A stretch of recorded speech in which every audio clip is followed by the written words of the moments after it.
Students, स्वागत है आप सभी का विद्या मंदिर कैरियर इंस्टीट्यूट के यूट्यूब चैनल पर। और हम आपको आज जो नया टॉपिक कराएंगे वो है परसेंट, यानी कि परसेंटेज। और इससे पहले जितने भी टॉपिक कराए हैं, जैसे टाइम एंड वर्क है, पाइप एंड सिस्टम है, एसआई है, सीआई है, कंपाउंड इंटरेस्ट है, तो ये सभी टॉपिक आप लोगों को अच्छी तरह समझ में आ गए होंगे। और मैं उम्मीद करता हूँ आज जो मैं आपके लिए नया टॉपिक लेके आ रहा हूँ वो बहुत ही अच्छे तरीके से और बहुत ही आसान तरीके से आपको बताऊँगा भी कैसे आपको परसेंट निकालना है। और जो परसेंट है वो बहुत ही एक अच्छा टॉपिक है और इस टॉपिक का हर चैप्टर में यूज होता है, चाहे वो टाइम एंड वर्क है, चाहे पाइप एंड सिस्टम है, जो भी है, चाहे रेशियो एंड प्रोपोर्शन है, चाहे आपका मैन्युफैक्चरिंग है। इस टॉपिक से रिलेटेड आपको हर उसमें क्वेश्चन मिलते हैं, इसका यूज होता ही होता है। तो शुरू करते हैं हम परसेंट। अब बच्चों, अब मैंने लिख दिया परसेंट। अब पर अगर मैं इसको पर मतलब होता है यूनिट और सेंट मीन होता है 100। अब कोई भी चीज़ है वो आउट ऑफ 100 भी वो 100 में से कितनी है, वो 100 में से कितनी है।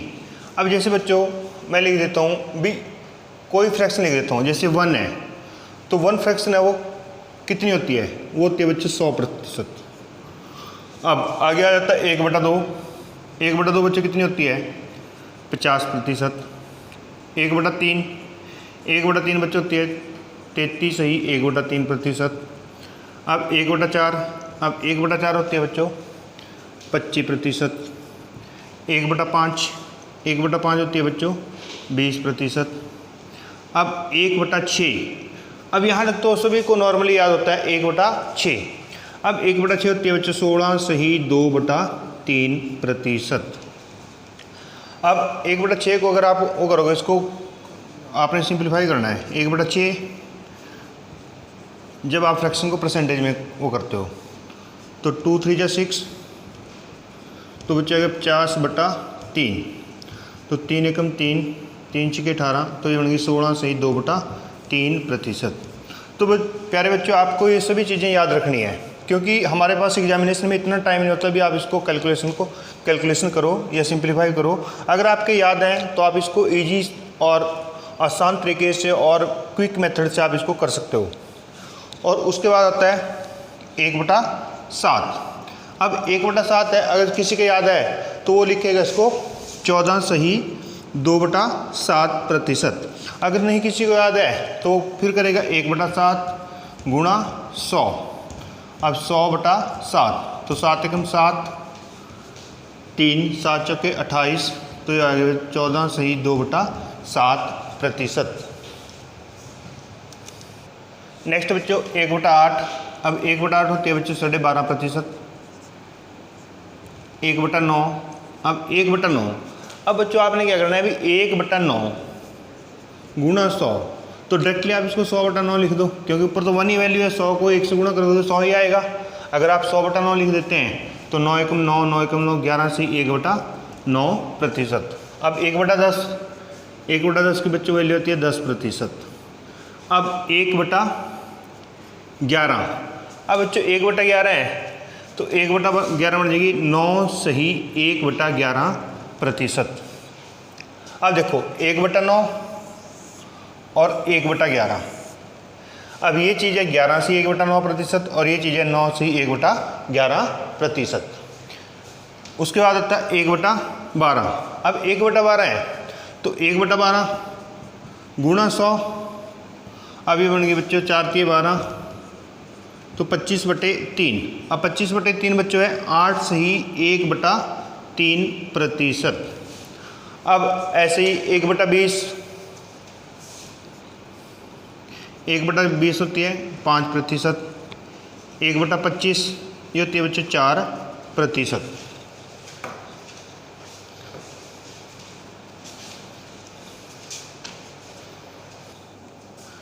नेक्स्ट बच्चों 3/8। अब 3/8 कितने प्रतिशत होता है बच्चों, 3/8 होता है 37.5%। उसके बाद होता है 4/7। अब 4/7 होता है बच्चों 57 सही 1/7%। अब बच्चों आपको सामने से 1/7% है, आपको फ्रैक्शन याद है उसको आप 4/7 वैल्यू लिख दोगे। अगर आपको 70% की फ्रैक्शन याद है 3/8 लिख दोगे। अब 1/16, अब 1/16 होता है बच्चों 6 से ही 1/4%। अब ऐसे ही आपके आ गए थे 2/9। अब बच्चों 2/9 होता है 22 से ही 2/9%। उसके बाद आता है आपको बच्चों 2/7। अब 2/7 होता है बच्चों 28 से ही 4/7%। अभी तक बच्चों ये फ्रैक्शन बताया मैंने, फ्रैक्शन को परसेंटेज में या परसेंटेज को फ्रैक्शन में कैसे आपने यूज करना है। अब मैं एक छोटी सी बात और बताता हूँ। जैसे बच्चों मैंने लिख दिया 20%। अब 20% है, 20% का बच्चों फ्रैक्शन होता है 1/5। अब हम कोई भी चीज़ वो करते हैं,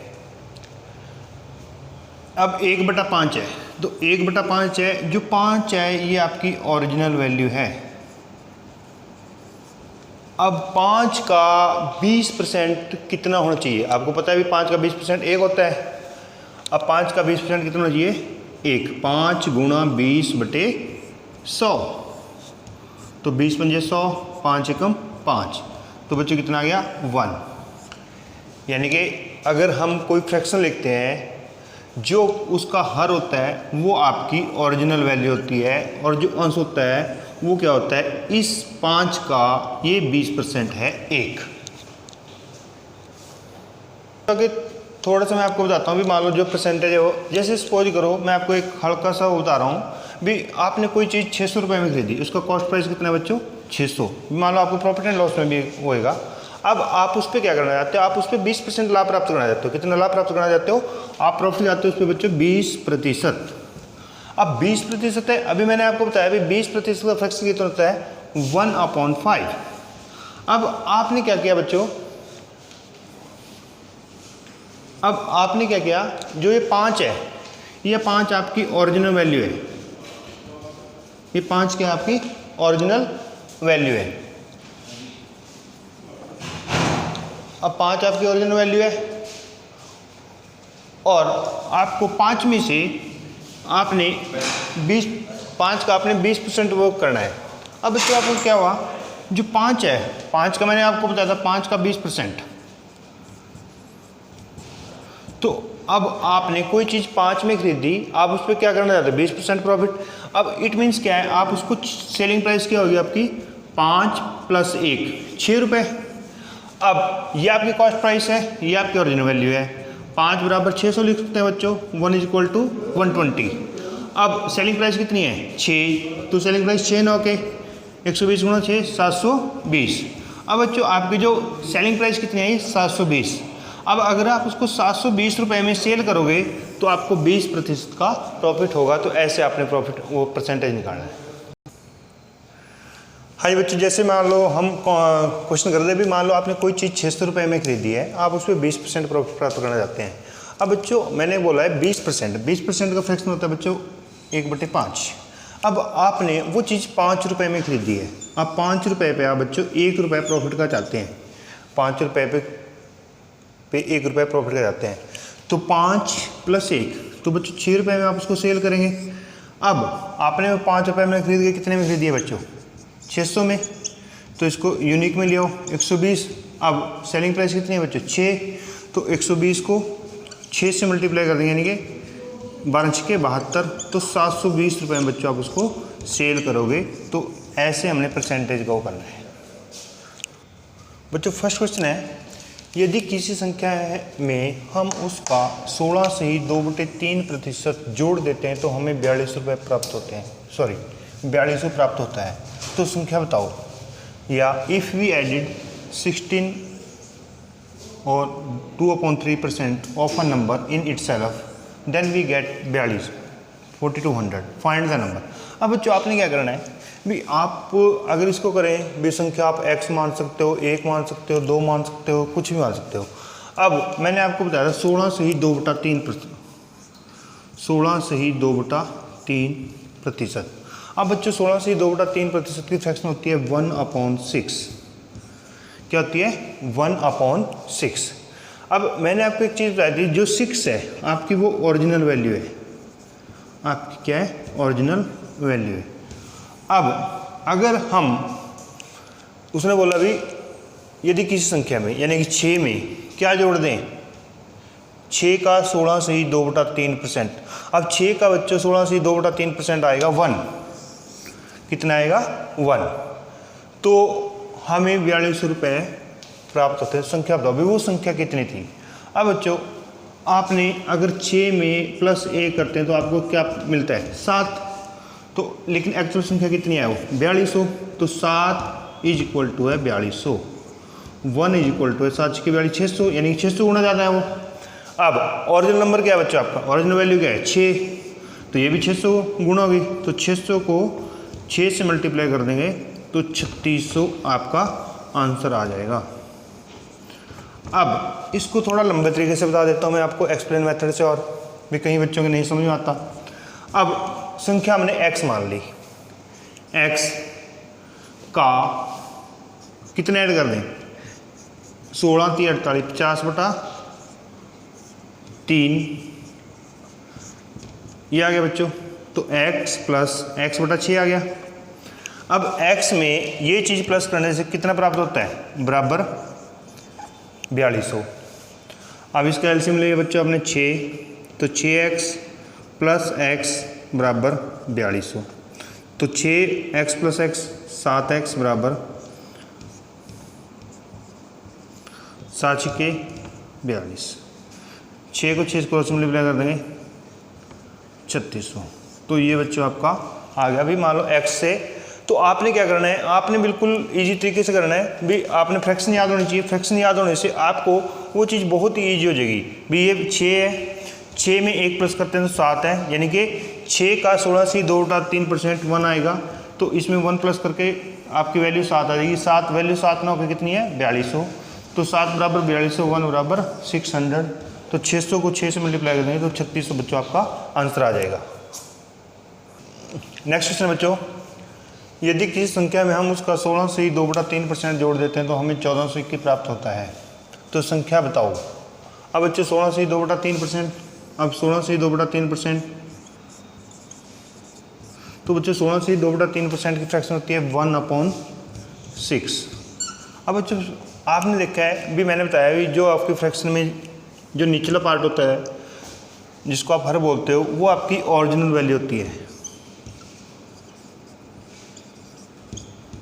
या ओरिजिनल नंबर मान लो। अब वास्तविक संख्या कोई 6। अब 6 का 16 से 2/3%। अब बच्चे मैं आपको करके दिखा दूँ, 6 का 16 से 2/3। अब 6 16 दिए 48 50 50 दूनी 100 3 दूनी 6, तो 6/6। तो बच्चों 1 आ गया, यानी कि 6 का 16 से 2/3% अगर निकालोगे तो आपका 1 आएगा। तो 6 में 1 प्लस कर दो बच्चों, तो आपकी वैल्यू कितनी आ गई 7। जो संख्या 7 ना होकर कितनी है वो 1421। अब 7 दूनी 14 0 7 के 21, तो 1 के इक्वल कितनी आ गई 203। अब आपका ओरिजिनल नंबर क्या है 6, तो 203 को 6 से मल्टीप्लाई कर दो बच्चों। 6 दिए 18, 6 दूनी 12, तो 1218 आपका क्या आ गया आंसर आ गया। ये 1218 आपकी संख्या है।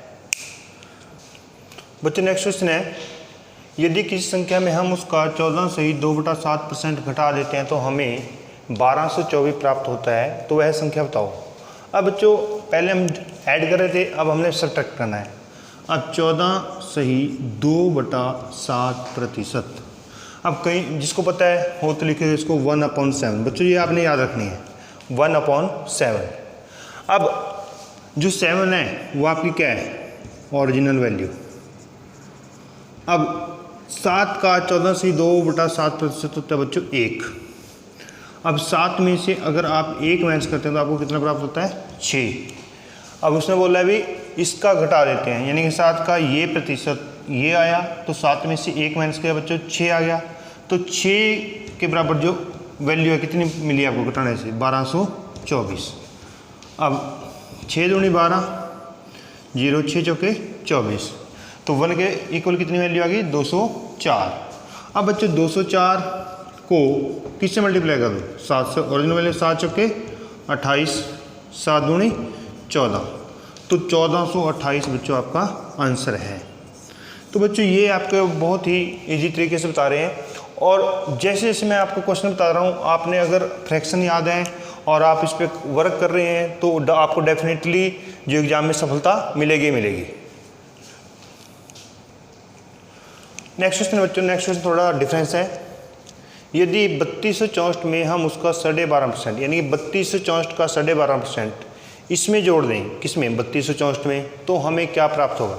बच्चों क्वेश्चन से पहले आपको क्वेश्चन की स्टेटमेंट पढ़नी चाहिए भी, क्वेश्चन क्या कह रहा है और क्वेश्चन आपको किस तरह समझ में आ रहा है। तो अब 12.5%, तो 12.5% की फ्रैक्शन क्या होती है बच्चों? 1/8। अब आपकी 8 क्या होगी? ओरिजिनल वैल्यू 8 क्या होगी बच्चों? Original value. अब 8 का 12.5% बच्चों 1 होता है। अब 8 में अगर 1 जोड़ दें तो हमें क्या प्राप्त होगा? 9। तो अब आपने क्या करना है, अब ये भी ओरिजिनल वैल्यू है, ये भी, तो 8 बराबर 3264, 1 इज इक्वल 8 चौके 32, 0 अठोठी 64, 1 के कुल कितनी होगी? 408। अब 8 में यानी 8 का 12.5% 1, तो 8 प्लस 1, तो नई वैल्यू क्या आ गई? 9। तो 408 को 9 से मल्टीप्लाई कर दो, 9 अट्ठे 72, 9 चौके 36। तो बच्चों अगर आप 3264 का 12.5% इसमें जोड़ोगे तो आपको नई वैल्यू 3672 प्राप्त होगी। अब कई बार वो बोल देता है भी वो कितनी है, वो वैल्यू कितनी है। अब देखो यहाँ पे 1 की कुल 408 है, 8 और इसका डिफरेंस भी 1 ही है, तो 408 ही इसका आपका भी, इनका डिफरेंस भी 408 ही होना चाहिए। क्लियर? नेक्स्ट क्वेश्चन बच्चों, यदि 7236 में उसका 11 से 1/9% घटा देते हैं तो हमें क्या प्राप्त होगा? अब बच्चों 11 से ही 1/9%, तो 11 से 1/9% की फ्रैक्शन होती है बच्चों 1/9। अब देखो घटा दें, यानी कि ओरिजिनल वैल्यू क्या आपकी? 9 का 11 से 1/9% होगा बच्चों 1, तो 9 में से 1 माइनस कर दो तो आपको क्या प्राप्त होता? 8। अब ओरिजिनल वैल्यू 9 है, 1 इक्वल टू 9 अट्ठे 72, 9 चौके 36। अब आपका एक इसका इतने प्रश्न 72 36 है, 11 से 1/9% घटाने पे क्या प्राप्त होगा?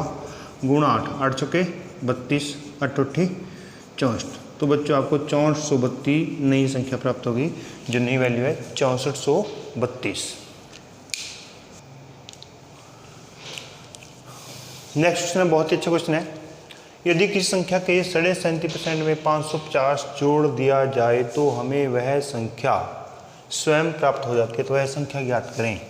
If we added 550 in 37/1/2% of a number then we get the same number again, find the number. अब बच्चों आपने बोला है भी कि कोई संख्या है x का 37%। अब 37% की वैल्यू होती है बच्चों 3/8। अब आपका ओरिजिनल नंबर है, ओरिजिनल नंबर में 8 में यानी कि 37% जोड़ दें तो हमें वो संख्या स्वयं प्राप्त हो जाती है। तो बच्चों देखो 8 और 3 का डिफरेंस कितना है? 5। 8 और 3 का डिफरेंस कितना है? 5, और 5 इज इक्वल टू आ जाता है 550, यानी कि इसमें 5 जोड़ा ना हमने 550। 1 इज इक्वल टू आ जाता है 110। अब 110 गुणा 8 आ जाता है बच्चों 880, जो ओरिजिनल नंबर है 880। ये बच्चों आपका आंसर है।